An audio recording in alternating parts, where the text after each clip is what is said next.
Welcome to another Oxus Society's Twitter space. This one focusing on the recent influx of Russians coming into Central Asia to avoid the draft and consequences of the war in Ukraine. And we have a fantastic panel this evening. We have Jan Matusevich, who's a PhD candidate and freelance journalist based in Bishkek. We have Schenk, who's a political scientist specializing in state and social relations and migration as well within Eurasia. We have Madeleine Reeves as well, who's a professor of anthropology and migration at Oxford University, specializing in Russia and Eurasia. And Jan, I'm going to throw this question to you first. What sort of people are we seeing crossing the border at the moment? Are they old men, young men? Whereabouts in Russia are they from? Hi, everyone. Thanks for having me. So it's a difficult question because obviously it's happened in such a short period of time that we haven't had the opportunity to do some sort of extensive survey. But based on my interactions that I've had here in Kyrgyzstan, it appears to be a very diverse group of people. So mostly predominantly men, but not exclusively. Many are coming with their partners as well.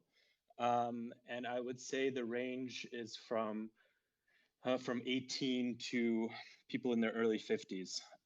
So it's a pretty wide range. And then in terms of sort of background and where they're coming from, what I've noticed compared to, there was a first wave of Russians who came to Central Asia and Kyrgyzstan as well.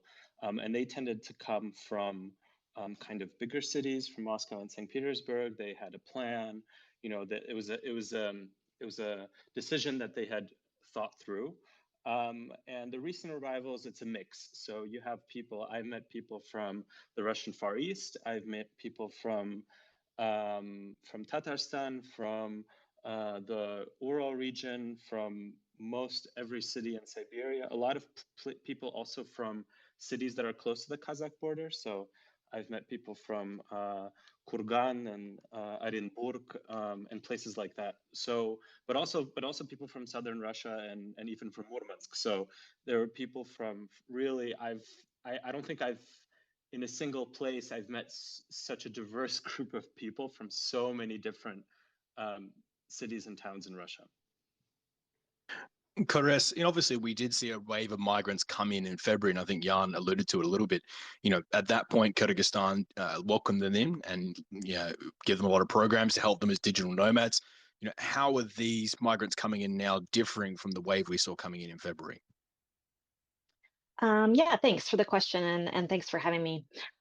I think, yeah, I would agree with Jan that this group is much more diverse. The first wave of migrants were those that were able to get out quickly, which means that they tended to have means. They had money. They had money to fly.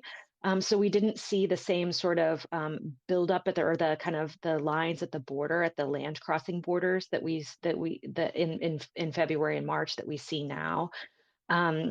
So people are coming by train, they're coming by car, they're bringing in their own cars. There's a visible presence of Russian cars in Kazakhstani cities.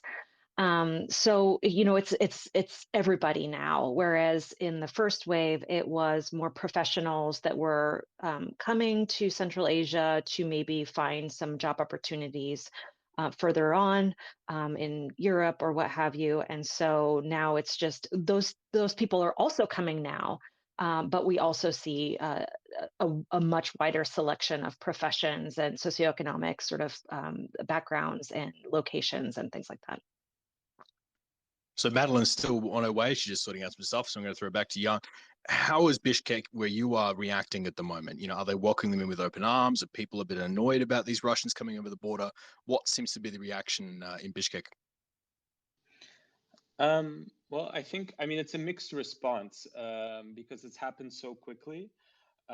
There's been several issues. One of the major issues that everyone is really concerned about is the rise in real estate and rental prices. They've gone through the roof. So, they quickly doubled. And I think now rents are triple of what they were before mobilization. And there have been some really ugly stories of landlords kicking out, Kyrgyz tenants and in order to triple the rental price and rent it out to recently arrived Russians. So there's a lot of worries about housing.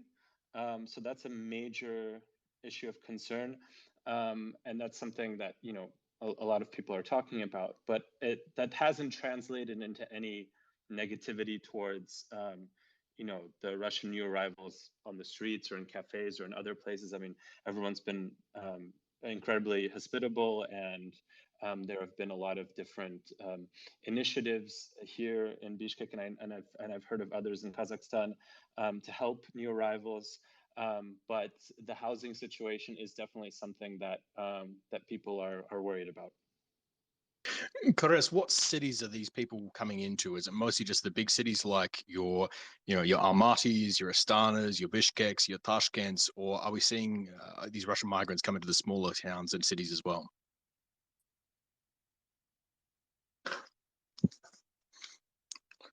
I think we just had Kores drop. Oh, there she is. I think we just had Kores up there. You're back now. So, Kores, did you manage to hear the question I just put through?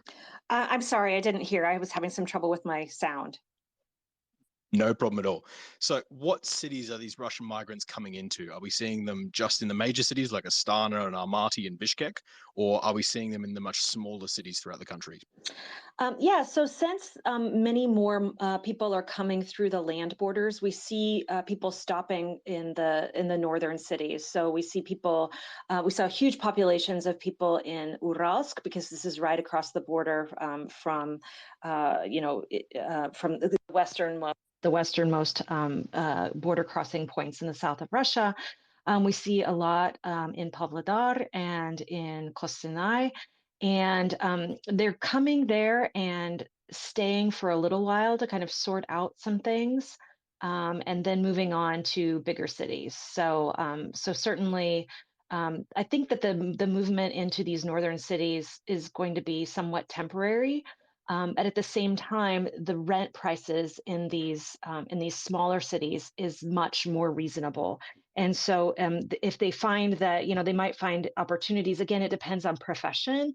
They might find opportunities in these smaller cities, and that would actually help some of the rental issues that Jan talked about. So Madeleine is joining us now. Now, Madeleine, you've been watching great migration issues throughout the former Soviet sphere. How is the reaction in Central Asia comparing to, let's say, Georgia and Finland, which have also seen an influx of Russians come in? I think you muted there, Madeleine. Thanks for the question, and apologies for the technical issues.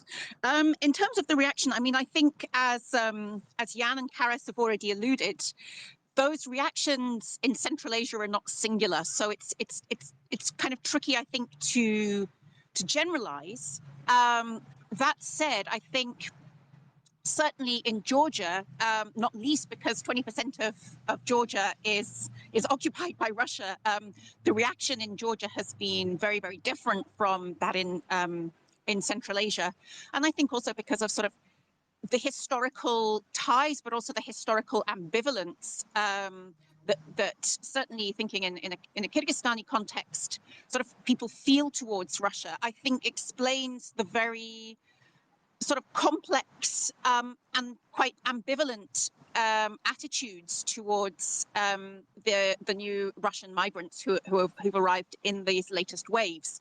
And as Karas and Jan have also said, I think that we need to distinguish between the sort of those who immediately arrived after the 24th of February, who I think were different both in terms of their professional profile, but also in terms of their political positioning vis-a-vis the war, that almost by definition, those who arrived in the immediate aftermath of February 24th were those who were taking a kind of principled stand against the war, not in my name. Those who've been arriving in September in the sort of more recent wave, I think is of course much more acutely linked to the prospect of mobilization. And, certainly in terms of the kind of the public attitudes that have been demonstrated on the part of those Russian arrivals, they seem to be very, very different in terms of their and very diverse in terms of their professional profile, in terms of their background, in terms of where they've traveled from, and also in terms of their attitudes towards the war. So I think that will also impact the kind of reception that that they receive in Central Asia. Jan, you're in Bishkek at the moment, and right now is a very interesting time in Kyrgyz politics. There's been food security, food insecurity, should I say? There's been real estate, hikes in prices.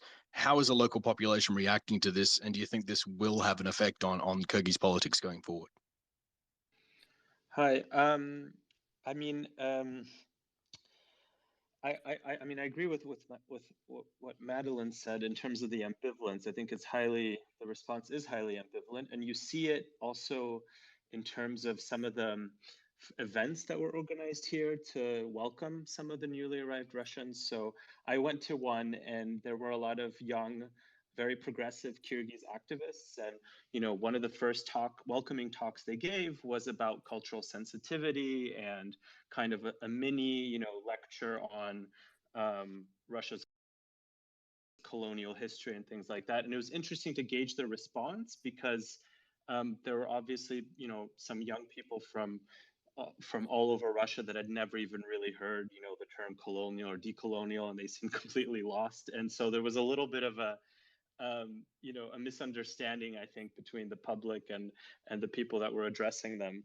So I think there's a certain portion of kind of younger, very, very politicized Kyrgyz activists in Bishkek that are very wary of this influx and are trying to,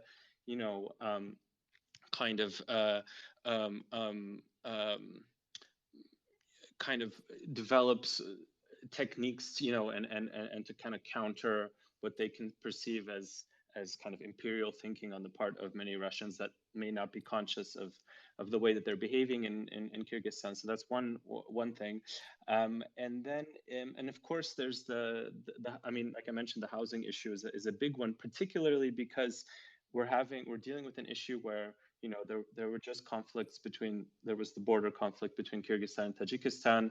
There were tens of thousands of Kyrgyz who were displaced. Some of them ended up in Bishkek temporarily. So that's also causing a stress on the real estate market. On top of that, I've met several Kyrgyz migrant workers who've spent years, who many are dual citizens, spent a very long time in Russia and have now come back, but they come from rural areas, but they're returning to Bishkek. So it's creating a stress on Bishkek and Osh in particular, the two cities. So if you have, Russian refugees arriving, plus on top of that, returning migrants, and everyone, coming to the few same cities, that creates some sort of tension. I wanted to add that an interesting thing that I encountered is that there were meetings organized between Kyrgyz employers and Russian new arrivals. And a lot of the Kyrgyz employers said, look, if you're self-employed, if you have your own source of income, if you work remotely, rent a house in the countryside, so that you don't add any stress to the local housing market. Find a place, rent a cabin out on Isikul somewhere, and spend the winter there. So that was an interesting sort of suggestion on the part of some locals here of how to sort of disperse the population so as not to cause too much stress on the capital. And I think there's a similar dynamic in Osh.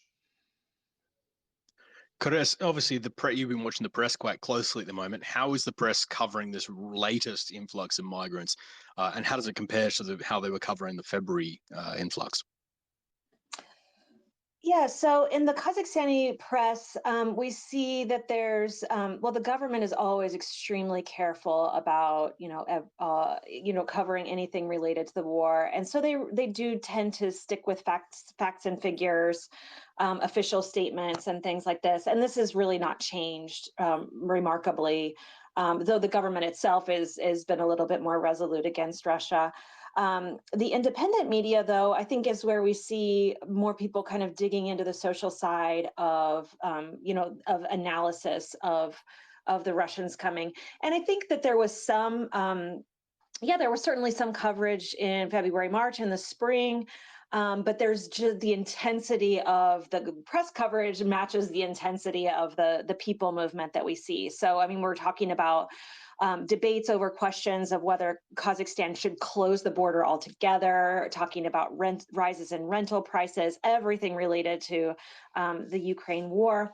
But I would say that even the independent media is not quite as vibrant as the social media space. And the social media space is where the real discussions happen. And this is where, you know, debates about the deeper meanings and reactions occur. And this really gives us a window into looking at how local people are responding to the influx of Russians. And I think that the responses are really quite various. There's a number of different camps. There's still people in Kazakhstan that watch Russian TV and believe that the Russians that are fleeing are running from the responsibility of doing their duty to their country.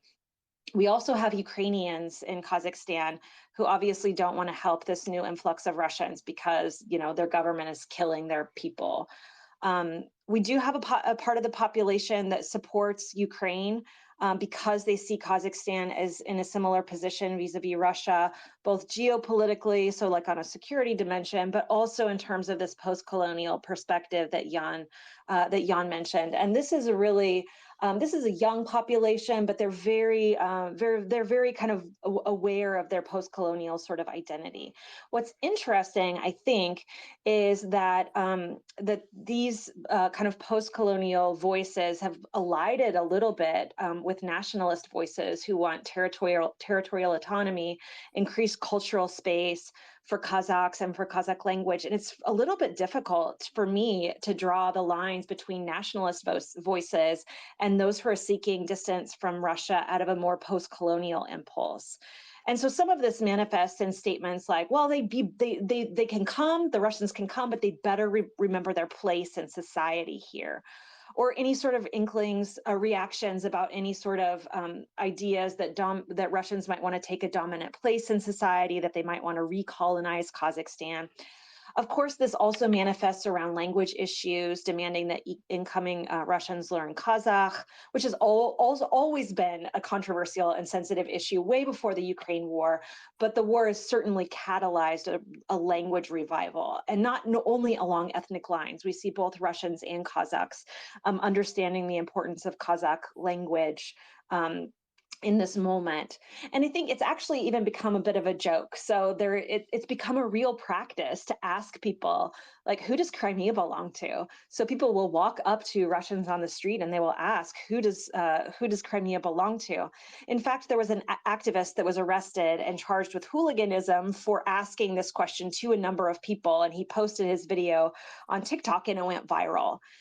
But I think these conversations, these debates really represent a very important moment that could actually stoke conflict, or it could lead to constructive pressure on the Russians coming, much like the discussion that Jan alluded to, talking about post-colonialism. I think these are right-headed, but they maybe don't quite actually understand the level of unknowing or naivety that some of the Russians that are coming have about these sort of relationships. I mean, I think it's clear to most of us outside of Russia that Russians really need a reckoning in much the same way that Germans needed a reckoning after the Nazi regime. But what does this look like?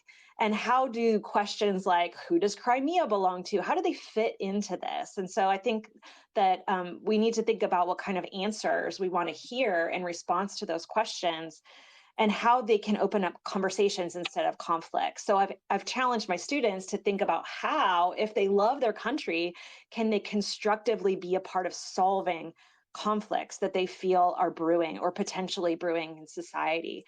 Because if somebody's a true believer in the Putin regime, it's going to take time to change their mind, if it's even possible at all. But I think that people learn through relationships, and that Kazakhstanis that can engage in relationships with these incoming Russians in order to be agents of change. And that doesn't at all mean that we should avoid the hard questions, but I do think that it means thinking beyond the questions, the provocative questions, who does Crimea belong to? Or why aren't you speaking Kazakh? in order to think about what actually happens next in the conversation, to bring people that have no idea what these post-colonial frameworks are, to an understanding of what their kind of world position and cultural position actually means to people outside of Russia. So, Madeleine, what are these governments doing to try and calm these tensions down? And can you give us a bit of a rundown on how they differ between Kazakhstan, Uzbekistan, and Kyrgyzstan? Because obviously, no country wants to see, fighting between the migrants and the local population, but no government really wants to completely turn against one side or the other. So, Madeleine, what are these countries doing to try and calm the situation? Well, I think that the first thing to say to that is that it's much harder to tell in the case of some countries than some other countries, in terms of sort of official responses, but also in terms of public policy and responses on the ground. Certainly, in Kyrgyzstan, there's been a very sort of vibrant civil society response, both in terms of assistance, but also, as Jan was saying, in terms of critique and of sort of attempts to sort of draw attention to the way in which Russia is perceived from the outside. And I think that that is a very, very interesting dynamic that may end up being kind of somewhat in tension with the position of the sort of the official position of states, which is taking a much more sort of a kind of an avowedly neutral position in this regard. So from the official statements, the emphasis is on, we won't deport people unless they break the law. In Kazakhstan, we're providing all of the facilities to enable people to register for social security numbers, and sort of, in a sense, at an official level, both maintaining a very strict kind of neutrality vis-a-vis the war, and kind of separating out the questions of sort of state capacity to provide assistance to those arriving from Russia from questions of the war. For me, one of the interesting questions is the extent to which that will, in a sense, be politically sustainable, particularly in those places where there is a more vibrant civil society, and they actually where those kind of what's in the kind of the public sphere, in the realm of discourse and the realm of sort of questioning that state reception, or whether that is in the realm of actual state capacity, because the capacity of states in Central Asia to provide the forms of social assistance that might be required, particularly for those who haven't come, in a sense, with a freelancer job that they can move across the border, will pose quite a significant challenge. And, certainly one of the things that I'm sort of following in the Kyrgyzstani context is that historically, questions of access to housing have been incredibly mobilizing and deeply sensitive social and economic and existential questions. So, this is something that I think has the potential to have not just a sort of short-term impact in terms of the kinds of, the real estate spikes and so forth, but as Jan was saying, the ways in which these new forms of migration potentially displace other people who have been trying to move to Bishkek, trying to obtain property in Bishkek, trying to invest remittances from migrant work in Russia in Bishkek. And there's a historical legacy there of tensions around access to land and housing that have sometimes played out along ethno-national lines in the past, not least at the very end of the Soviet Union. So I think there's something sort of there around housing and land. If this sort of wave or this influx turns into a much longer term question of resettlement, right? The temporality at the moment is very, I think for a lot of those who've migrated, is very unclear. Are they moving for a short term? Are they moving long term? A lot of people don't yet know. They don't, they're sort of waiting and seeing whether they can move on to another country or not. There are many contingencies there in terms of the course of the war, in terms of external visa policies and so forth. So I think longer term, that's one of the issues for us really to be looking at in terms of do those people who have arrived, intending to arrive perhaps for a matter of weeks, end up staying for a matter of months or years? And what are the long-term implications of that in terms of an already very, very pressured and already very stratified and unequal housing market?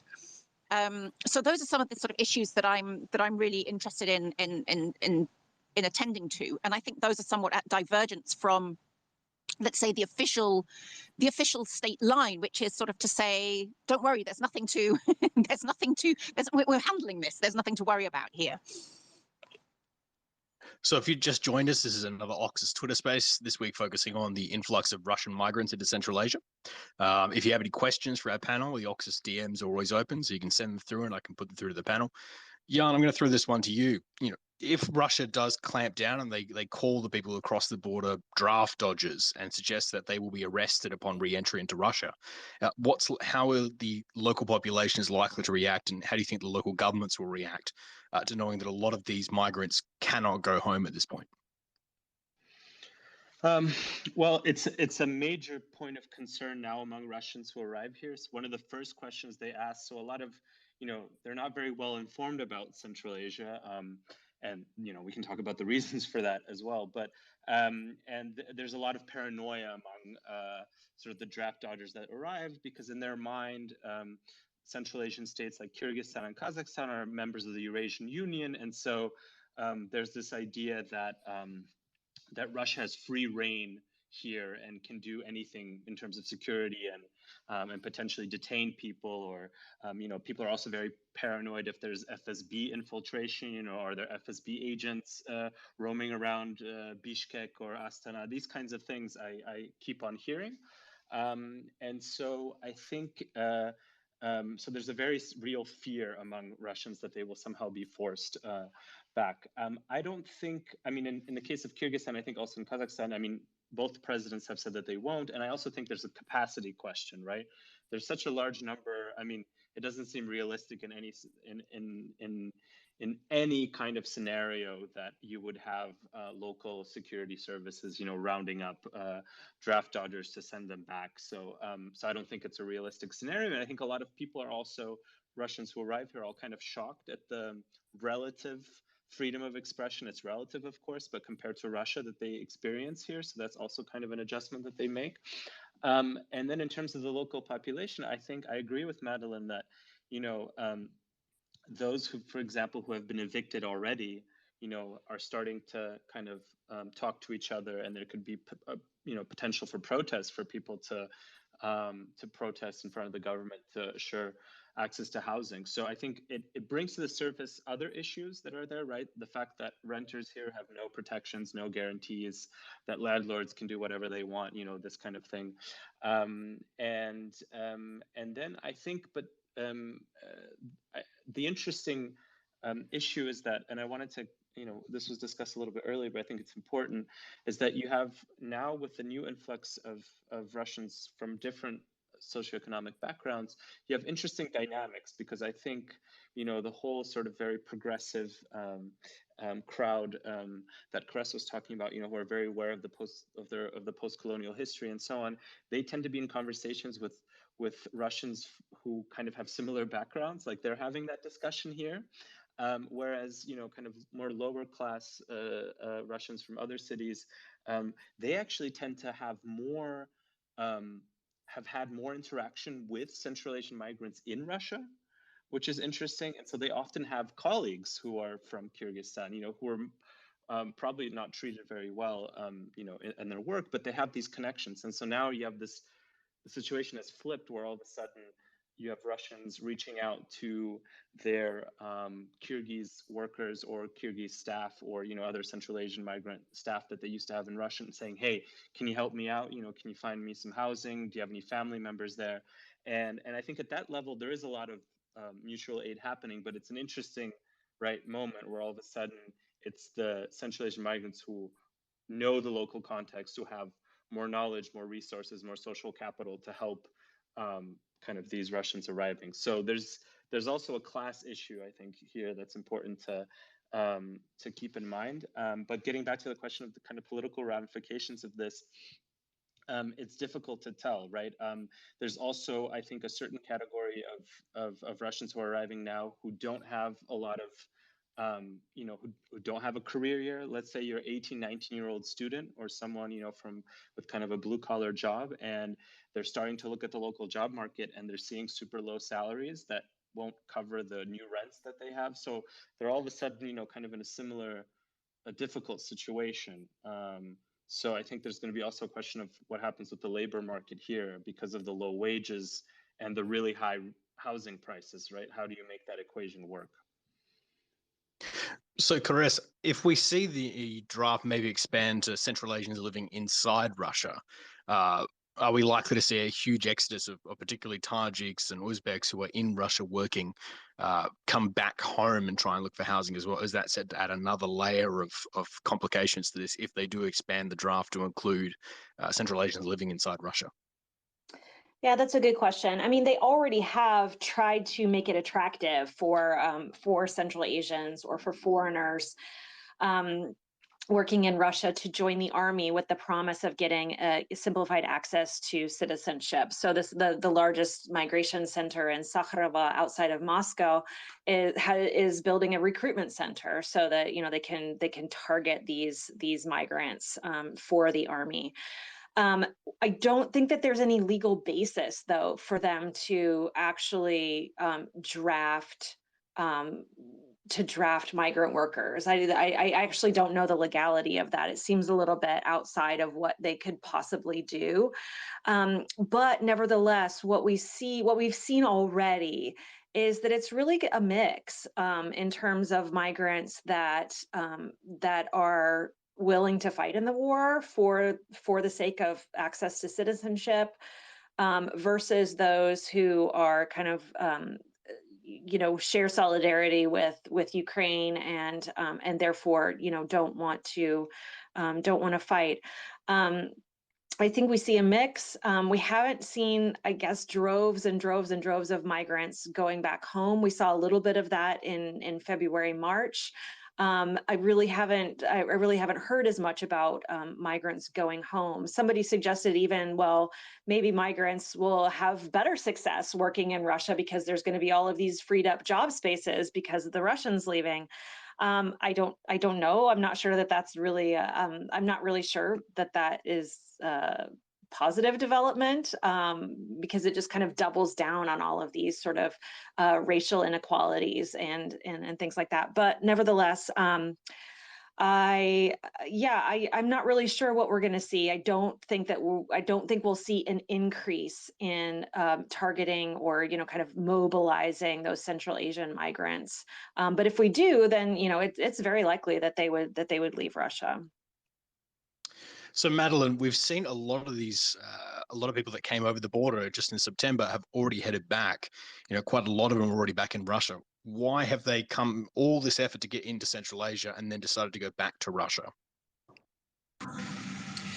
I think it's a great question. And I think it's the kind of question that requires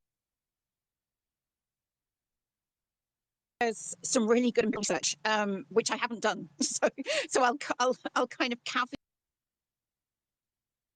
my answer with that. But I think we need to sort of understand this in the context of, first of all, is it clear people who have difficulty in cases people are actually trying to reach other countries? They may be doing that via an airport in Russia, for instance. We don't know. So that's kind of one set of questions around that. I think it's also worth keeping in mind that the people who arrived in February or subsequently, they very often left thinking that they were leaving perhaps for a couple of weeks, right? They left, not anticipating that this would be a 6-month exit or, a multi-year exit. And so I think there are probably all sorts of reasons why people are trying to return to property, they're sort of the lives that they've left behind.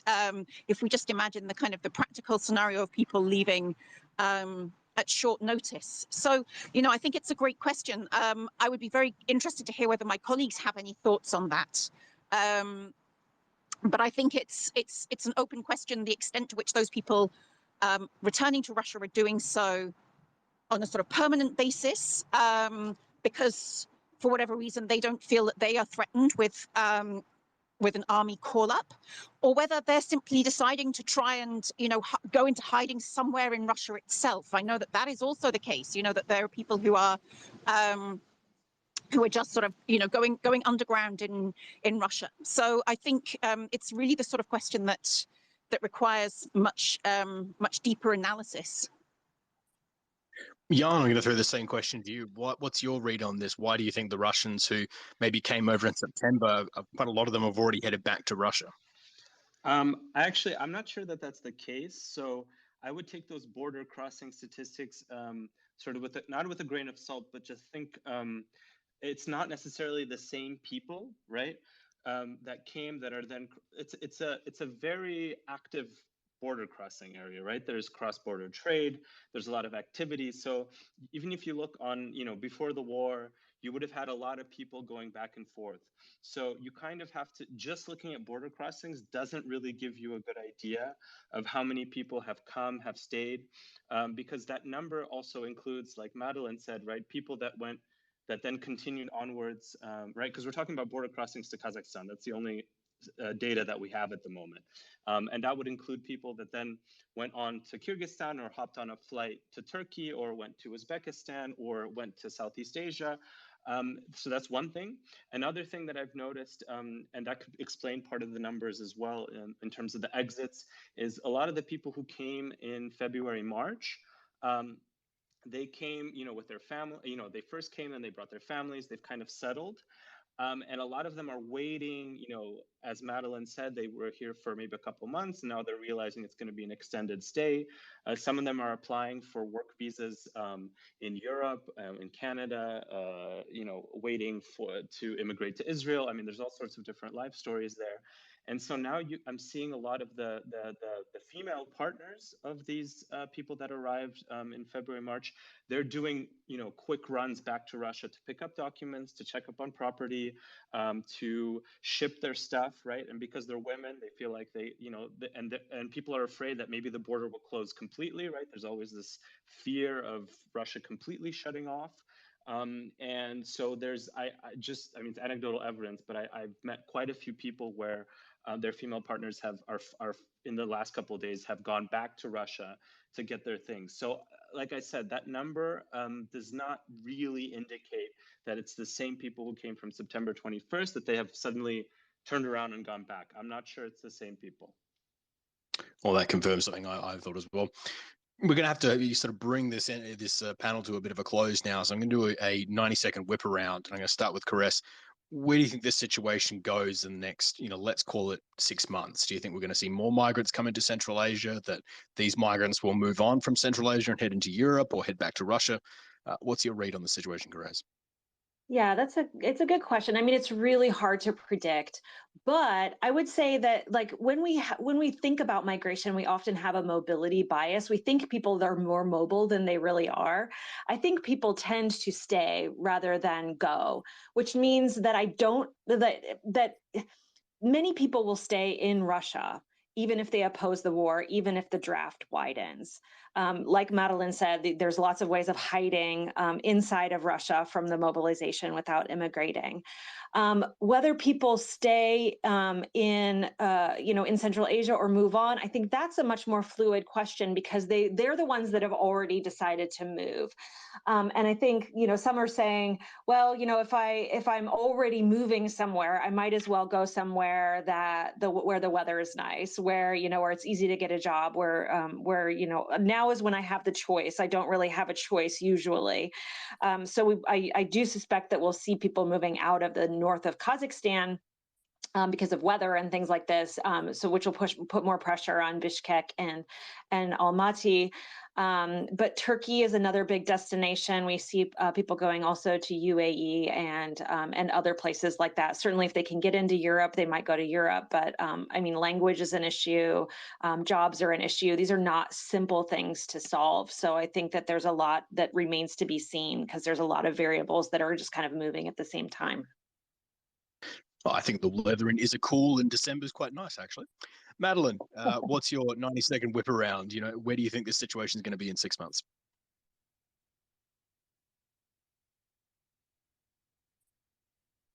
I think you're on mute, Madeleine.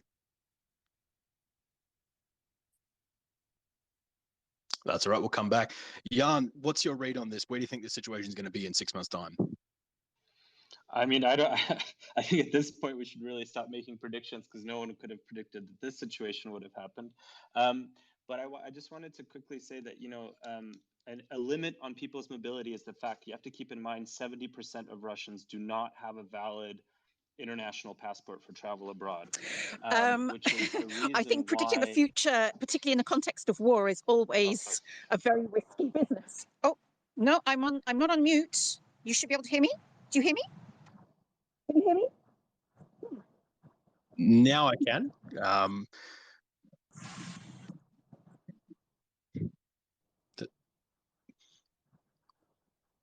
That's weird.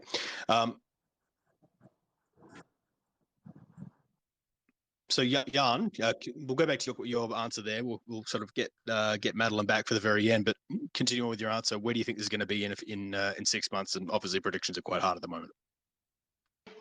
Well, the only thing that I wanted to say was that there's, given the fact that a minority of people in Russia have a valid international travel passport, it limits their options. So many of those who come now to Kazakhstan and Kyrgyzstan, if they want to get a passport to travel somewhere else, right, and valid international passport, the waiting times are like 6 months at the Russian consulate right now. So that means that I think many of them would be stuck here in Kazakhstan and Kyrgyzstan because they don't require an international passport for these two countries. They'll be stuck here for potentially another 6 months. So that's all the time we have for this evening, and thank you so much to our three panelists for jumping on this one. Jan Matusevich, Schenk, and Madeleine Reeves. All three were absolutely fantastic to be chatting with about this issue.